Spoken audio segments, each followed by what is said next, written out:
Good afternoon. Bon après-midi à tous, and welcome to this hearing of the Committee of Adjustment for the City of Ottawa.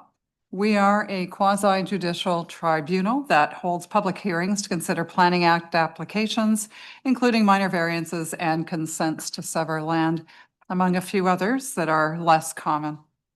Our hearings are back to being in person. However, the committee can enable remote participation by video conferencing when requested. All you need to do is put your request in with staff if in a future time you might want to be online.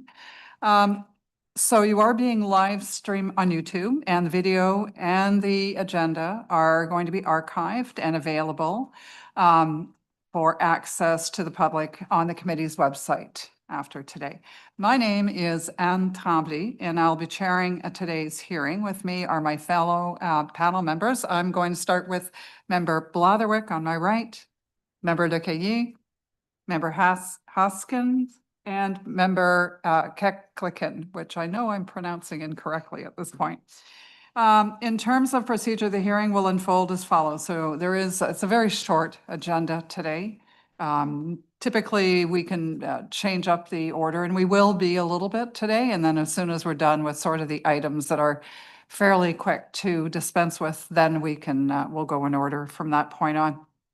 So the members, you might notice, so there's a couple of applications we're going to deal with which are called really the fast tracked or unopposed. And the committee has had a chance, we get the materials 2 weeks in advance almost, and then we get all of the remaining materials that come in on the file during those 2 weeks. So we have a lot of time to read the materials and prepare for this meeting. And then we even have a pre-meet before this hearing to make sure that we have the latest and greatest on all of the files. So it may seem as though we are dealing with applications very quickly sometimes, but it's with the full background on the file. Nonetheless, it's not, that part hasn't been skipped in any way. So we're going to hear oral submissions. That's the evidence that we don't have on file and that's the intent of a public portion of our hearing. So also there's a requirement for statutory public notification requirements. I believe those are all in, so I'll skip to the next part. And this is the how. How do we proceed? So we sometimes will ask for a full presentation. Sometimes we can go directly to questions. Sometimes there are unopposed applications where we don't even need to hear from the applicant. We can simply go to a vote on those. For those applications where we are going with presentations, we have the agents, the applicants' information, but if we have registered speakers, then we have that information as well.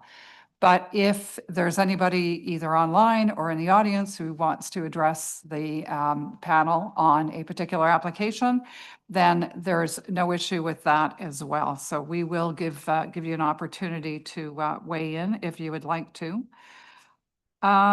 So then we can also, once we've heard an application, so we start with either the questions or presentation, clarification from staff, and not just our planner with us today, but also forestry, or sometimes we also need some input from building code services, which I don't think we have normally, but we do request some information from other departments at times. So then we go to the public portion, and then we provide the applicant with an opportunity to essentially recap their application or rebut any of the information that they've heard. So after all of that is done, then the panel can either grant the application, we can deny the application, and we can reserve on an application. When we reserve on an application, it's simply that we want to deliberate further on the new information that's been presented to us. So in all cases, though, we make a decision today. In all cases, and within 10 days, the committee staff then sends out a official written decision, and the reason for that decision to all parties, participants, and anyone who wants a copy of that decision. So first order of business before we get underway is, are there any declarations of conflict of interest from any member for matters either on this panel or on any of the other panels? No? Okay, I'm seeing that we do not have any declarations of conflict of interest. We also have no minutes to approve at this point. So the next order of business is to move to the adjournments. We have one application that is up for adjournment, which is number 4, 150 Rochester. So I'm looking for Agent Cooper. Where is Agent Cooper? Good afternoon. Afternoon, Madam Speaker. We are looking for, if you could, just provide a brief explanation as to the reason for the adjournment. I was notified that one of the minor variances I was not in compliance with was 25% window frontage for the building. And it was a little bit late, so I wasn't able to include that in my initial mailing. So I've been advised that we have to adjourn and recirculate the notice to all my neighbors. All right, any questions by the panel members about this? Okay. Anyone in the audience, either here or online, want to speak to this request for adjournment? And it's going to be sine die is what we're doing.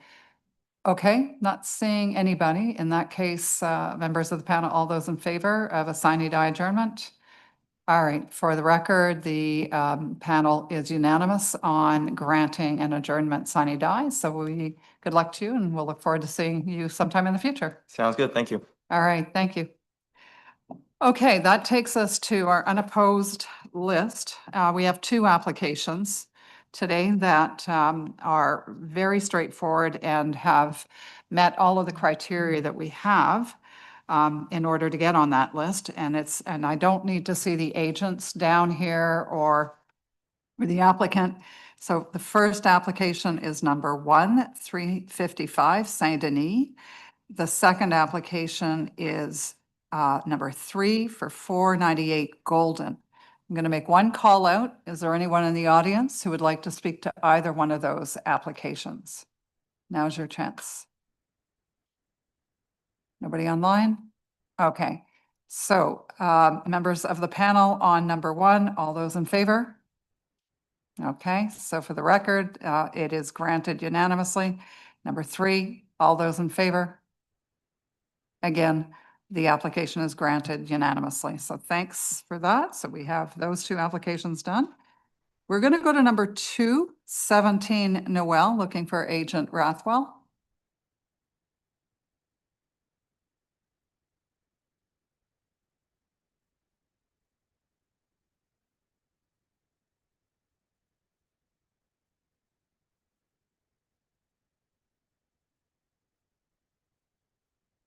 Good afternoon. If you could just give us your name and address to start, even though we have it just for the record, and then we're going to want a full presentation from you. Thank you. Okay. My name's Jamie Rathwell and my address is 333 Preston. All right, so Ms. Rathwell, the floor is yours. Go ahead, please. Do you have a PowerPoint presentation? Yes. Okay, thank you. And if we could just start at the next slide, please. Okay. So this application is for a combined consent and minor variance application to sever 17 Noel Street into 2 equal parcels to accommodate 2 long semi-detached dwellings. Easements are proposed for a shared driveway between the 2 buildings to provide access to parking located in the rear. The primary purpose of this application is to facilitate the severance of the property, and the proposed buildings are intended to comply with the applicable zoning bylaw standards. This intent is reflected through the requested variances, which relate to the dimensions of the severed lots and not to the design or massing of the buildings. Next slide. So this slide shows the proposed shared driveway between the buildings for access to parking in the rear. Easements will be established to formalize and facilitate this shared access. Next slide. The site is zoned residential 3rd density subzone P in the zoning bylaw. This zone permits low-rise residential development, including long semi-detached dwellings. The primary intent of this application is to facilitate the severance of the property and for future buildings to comply with the zoning. The variances are to permit a reduced lot width of 8.39 meters, whereas the bylaw requires 10 meters. And the second variance is to permit a reduced lot area of 281.1 square meters, whereas the bylaw requires 300 square meters. Next slide. Overall, the proposed severance application demonstrates regard for the criteria of Section 51.24 of the Planning Act. Next slide. As for the 4 tests of a minor variance, the lots are sufficiently wide and large in area to support the development of 2 long semis. Overall, the OP generally supports infill intensification through the provision of a wide variety of housing typology and build form. Next slide.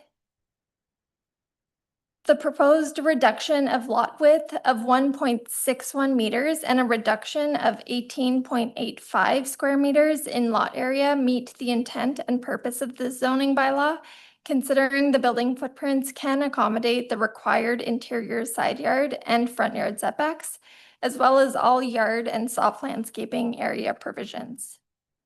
The proposed variances are desirable for the appropriate development and use of the land and will facilitate the gentle intensification of this underutilized urban property with permitted and appropriate long semi-detached dwellings. Next slide. Overall, the proposed development represents modest, low-rise residential intensification that is consistent with the OP, maintains neighborhood character, and meets the 4 tests of a minor variance. Thank you for your presentation. All right, I'm opening it up to members of the panel. Anyone? Yes, Member Blatherwick. Mr. Rathwell, how many units will be in these 2 dwellings? There will be 2 units per building for a total of 4. And you said you met 5124 of the Act. I refer you to 5124I, which is adequate services. Are you convinced that there are adequate sewer, water, and wastewater servicing on this for this site and the development of it? I don't have like an engineering due diligence report or anything, but just considering the number of units, I think it can be accommodated. You've had no discussions with the city over whether or not there is sufficient water supply?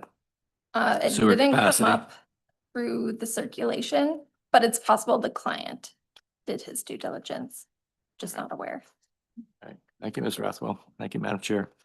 All right, thank you. Any other questions? Yes, Member Kekslikan. Thank you, Madam Chair. I have a question to the city forestry staff. It's just a clarification to confirm my understanding. The condition 6 stated the securities based on the value of the trees. This is regarding the tree protection. And then there was a subsequent comment or memo that there would be a payment, a tree removal permit conditional on payment of the value of the tree. So I'm trying to understand the difference between, I think I know, but I just want confirmation of a securities payment versus, I guess it's a one-time payment for tree removal. Thanks for the question, and through you, Chair. So essentially the appraisal value of the tree could either be collected as a security for the tree's protection or as compensation for the tree's removal.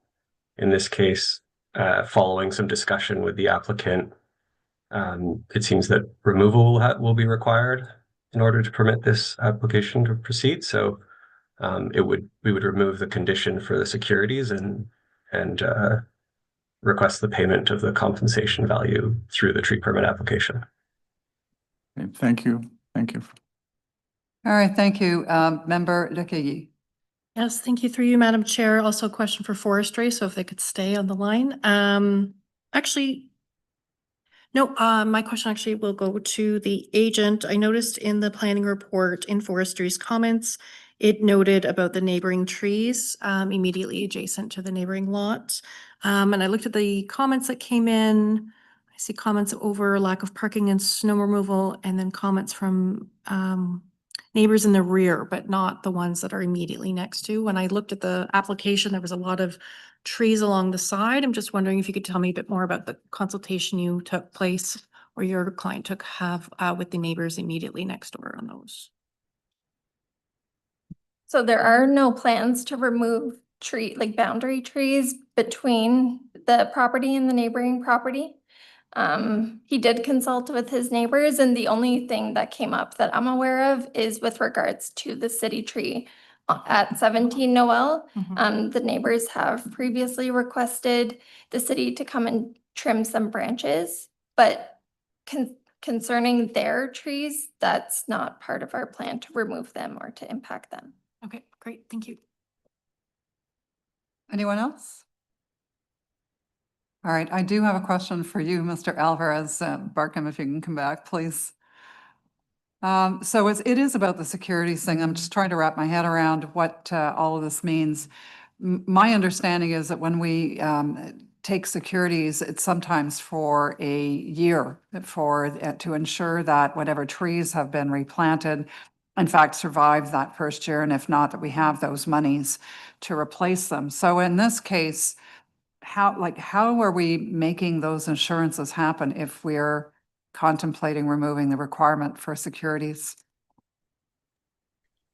Thanks for the question.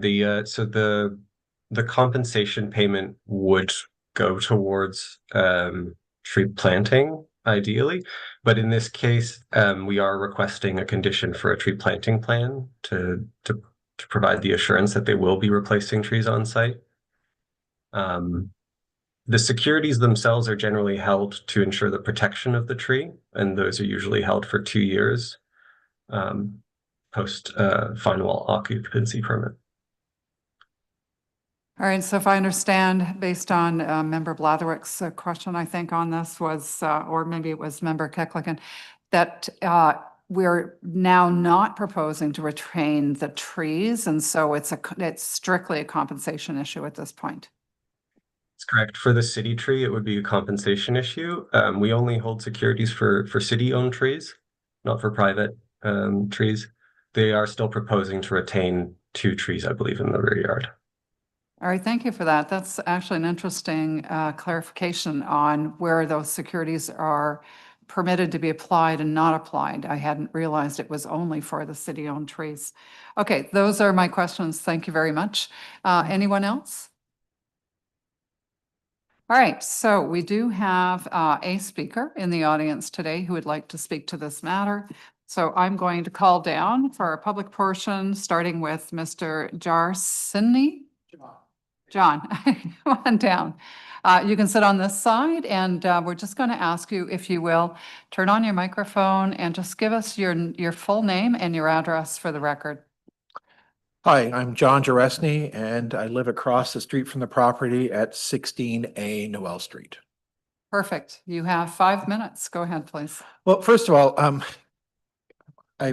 we all support the idea of intensification and having more density in the downtown core.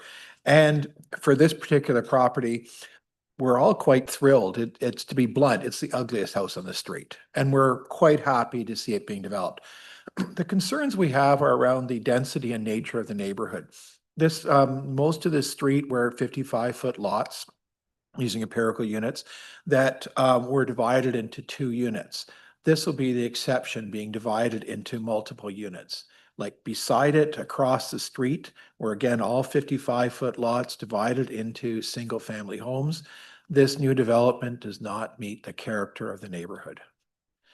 There's also, we'd have the issues about snow clearing and parking, but we also recognize that, or I recognize that they may not be able to take in consideration the, extra parking on the street, the extra snow clearing. The massing is a concern, though, that what's being proposed will be a bit larger than properties across, like on my side of the street and on that side of the street as well. And one more question. I'm not clear, what are the side yard setbacks on this? Or is there a variance for the side yard setbacks? So, okay, how about we explore that then? I'm going to ask our speaker to, like, if you've got all of your issues out, is that it? All I'm right. happy, thank you. Then go ahead, Ms. Rathwell. Thank you. The variances are not for the interior side yard setbacks. And just one moment. On one side, 1.2 meters is required, and on the other side, 0.6 meters is required, and we're providing just over that. So the side yards, the exterior side yards, there is no variance for that. They're being respected. Correct. Okay, thank you. Yes, our planning staff does a pretty good job of ensuring that through their review that they catch all of these things. So, but thank you for the question anyhow. Okay. Thank you for your time. Thank you very much. Is there anyone else in the audience or online who would like to speak to this application? Looking at our coordinators here, is there anyone online? No? Okay. In that case, I'm going to give the floor back to you, Ms. Rathwell, to do your last minute recap or whatever you would like to say to the committee. I just want to start off by addressing some of the concerns. So the long semi-detached dwelling is a permitted use and a form of gentle intensification that we deemed as being appropriate for the area. The proposed development complies with the city's parking requirements as well, which intentionally do not require parking for every dwelling in established urban neighborhoods. The parking arrangement reflects those policies and is not a planning deficiency. Given the modest scale of the development, potential on-street parking impacts would be minimal as well. And regarding snow storage, sufficient landscape area in the front and rear yard is intended to accommodate snow storage. All right, thank you, Ms. Rathwell, for that recap. And we have seen quite a few long semis being proposed throughout the urban area with up to 6 units, and it's as of right to have those. So, okay. With that then, I guess we're ready to go to a vote. So members of the panel, all those in favor of the severance application to begin with? Madam Chair, Oh, sorry. I believe planning has a comment. Yes, go ahead, Ms. Horn. Thank you, Ms. Trombley. I just want to confirm that that condition 6, which is the LOU, would be removed from the conditions. Okay, just thank you for that. I had missed that, but I want to make sure, is that all that it speaks to is the securities? There's no component, and I guess back to Mr. Alvarez Barkamp, just want to be sure that this condition doesn't cover anything that we don't, is there anything in it that we need to retain as part of a condition, or is the full of it, the entirety of that condition deletable without impact? Yeah, that can be removed entirely. There, it's just for the securities. All right. Okay. Thank you. I just wanted to make sure we're not, it's a very long paragraph, by the way, just so you know, there's lots in here. All right. All right. We have an additional question before we end. Before we Go vote, ahead. I just wanted to confirm that the stormwater condition, I noticed that the agent wasn't in agreement. I think there was an email back and forth. Has that been resolved? Sorry, thank you for bringing that up. Actually, I did have just one request with regards to that condition. In our email conversations, we just confirmed that something smaller in scope, like a stormwater brief, would be required instead of a full report. And if the condition could be amended just to say stormwater brief is required rather than report, we would be comfortable with that if that's something. So the reality is that the clearing of these conditions is not exactly as worded. So if in discussions with city staff, you can convince them that the brief is sufficient, they will clear your condition. We don't need to wordsmith some of this because there still is room for further discussion about how this condition gets cleared. Okay. If they feel that a full-on stormwater management report's required, then that's what they'll continue to ask for. But if there is an argument to be made for a lesser report, like something with a slightly less scope, then you can make that sort of make that argument at the time, and then it would be cleared without an issue. So I'd rather not do anything with the wording on this and let the process do what it does. Sounds good. All right. Okay. So we're back to making a decision on this. Now, it's the consent application as amended because we're removing condition number 6. So all those in favor? All right. So for the record, the consent application as amended is approved. Minor variance application as is, no amendments. All those in favor? All right, again, for the record, the application is granted, so thank you both for your time today. Appreciate your coming in. Okay, so that takes us to the last application, which is number 5, looking for Agent Saya.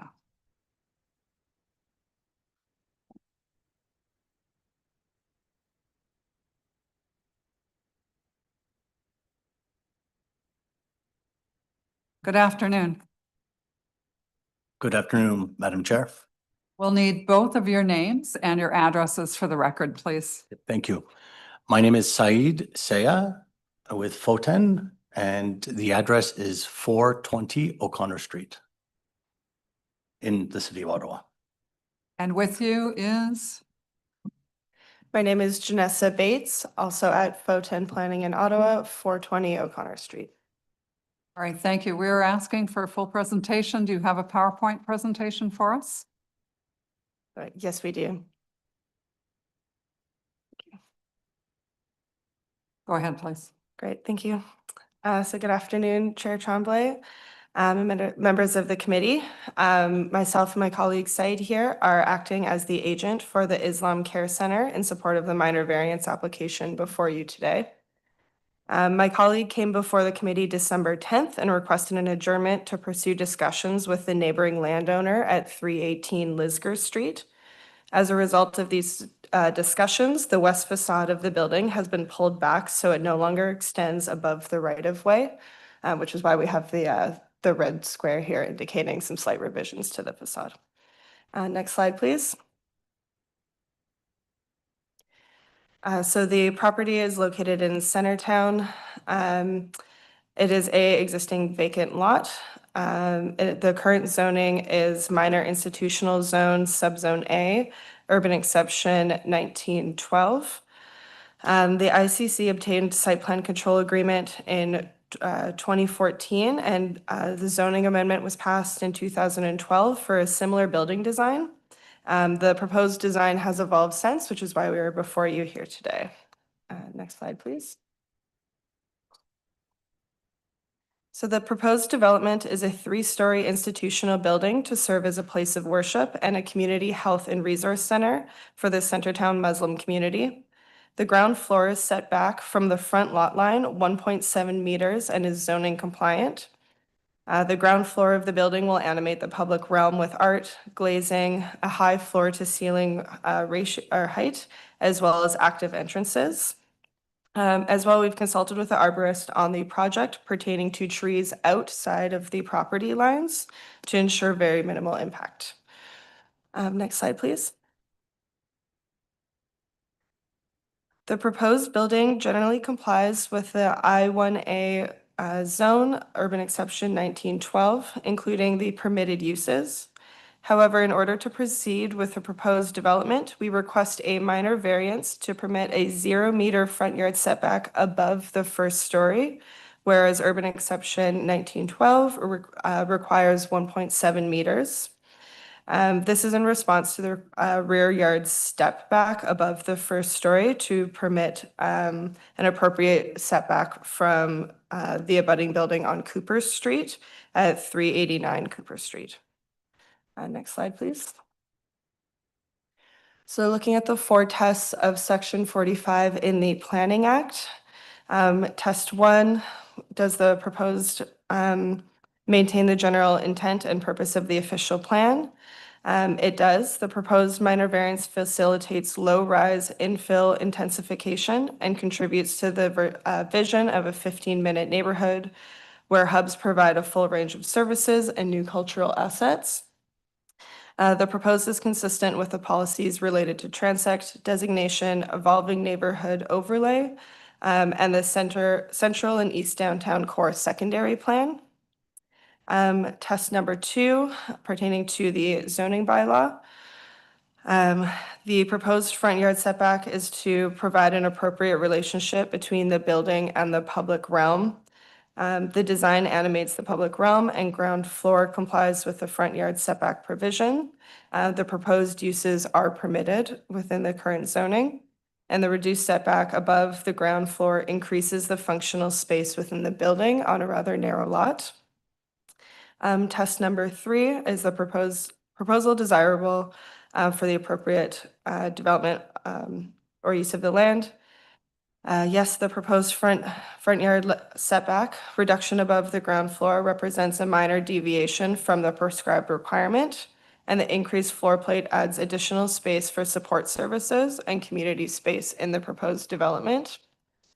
And finally, the proposal is minor in nature, facilitating infill on a vacant lot in the Centertown hub for community and cultural use. The variance for reduced front yard setback above the first story is minor, deviating marginally from the minimum requirement in the zoning bylaw and is supported by the policy framework. Next slide, please. So finally, the conclusion, the proposal is consistent with the provincial policy statement. It conforms with the policies and objectives of the official plan, meets the intent of the current zoning bylaw, and the proposed minor variance meets the 4 tests set out in the Planning Act. Thank you. Thank you for your presentation. I believe there are going to be some questions. Anyone? Yes, go ahead, Member Kaskin, please. Thank you very much for the presentation. I was just wondering if you could speak to the rear yard setback in this particular instance. It kind of seems like you've shifted the second and third floor towards the front to allow for a setback in the rear. And I'm just curious on why that occurred, I guess, and why you can't meet the front yard setback by shifting it back, I guess.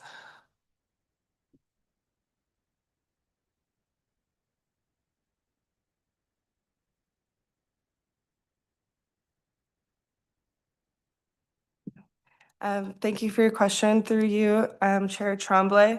The setback above the first story is a requirement. Let me just pull up the my cover letter here.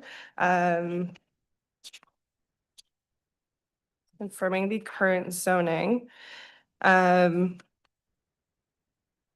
So the rear yard setback for the first story is 0 meters, but above the first story, it is required to be greater than that, as the building at 389 Cooper Street is built right up to the lot line.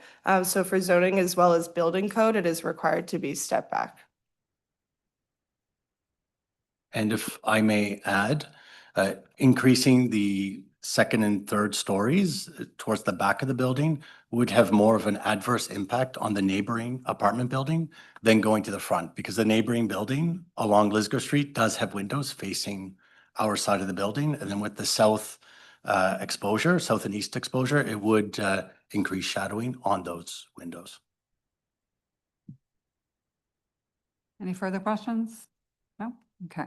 Anyone else? Yes, Member Blatherick. You were just mentioning shadowing on the adjacent buildings, and I'm looking at the elevations. You have a rooftop facility on this building, I believe. Our client, through you, Madam Chair, our client is looking to possibly use the rooftop as an amenity space, should the proposal proceed, but that's the extent of the facility. Exactly what kind of amenity space? Most likely for, I suspect, staff to have their lunch there, maybe small gatherings. This is a very small building in terms of footprint, so it would not be able to accommodate a large number of people on the rooftop. I mean, my concern and this committee's concern over the years has been the kind of, well, noise and spillover lighting in these types of facilities that are built above grade. So I'm sort of wondering what it's going to be used for. I'm assuming there's no music going to be produced up here. Through you, Madam Chair, no, this is not the type of facility where they would be playing music or having loud events on the rooftop. And there's going to be you're going to ensure that there's not going to be any spillover lighting onto the adjacent residential buildings. With respect to the lighting, we haven't got there yet through the site plan control application, but it is something we can definitely work with the planning services branch to address as we, before we receive site plan control approval. Okay. And one further question. There were comments I noted there's comments from neighbors about the parking situation on the street. And in the area, and I'm very familiar with the area. I used to live at the corner of Lisgar and Bank a long time ago. This is a place of worship as well as a community center, correct? Correct. However, what's unique about this place of worship and the congregation, given that the Muslim prayer day is on a Friday, most of the congregation with respect to the largest gathering of a prayer happens on a Friday afternoon. And most of their members are working downtown already and they walk to this location. That's why the Islam Care Center is looking for such a central spot in the Centertown community. So you don't foresee creating external or negative externalities through unacceptable levels of parking demand on Lisgar or the surrounding streets? Not in this particular case. Typically with mosque proposals, we do see a lot of parking requirements. However, when individuals are coming to this mosque on Fridays, which again is the busiest day for prayers, they're already parked or have taken transit to their work location and they're walking to this facility. Thank you. Thank you, Madam Chair. All right, thank you. I just along that line, I just wanted a clarification on all you mentioned. So there's worship, there's the community, some community aspect. I'm not sure what that entails, and then health and welfare. So can you just give us a little more information about what the uses will be? Yes, Madam Chair. It's two primary uses within the building. One is the place of worship. The second is Muslim community services, which will also share up to 30% of the gross floor area of the building.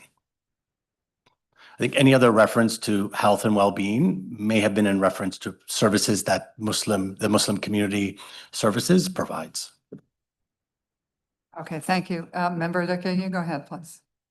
Thank you, Madam Chair. Through you, and similar lines of curiosity I have. So when we say, I think the application said it's an institution, and so then I saw healthcare, and then I'm like, is there facilities and then I was thinking parking and people with special needs like that. So I just, again, more clarity, or is this more like counseling services, which are also health, right? There's can be a whole range of things. Yeah.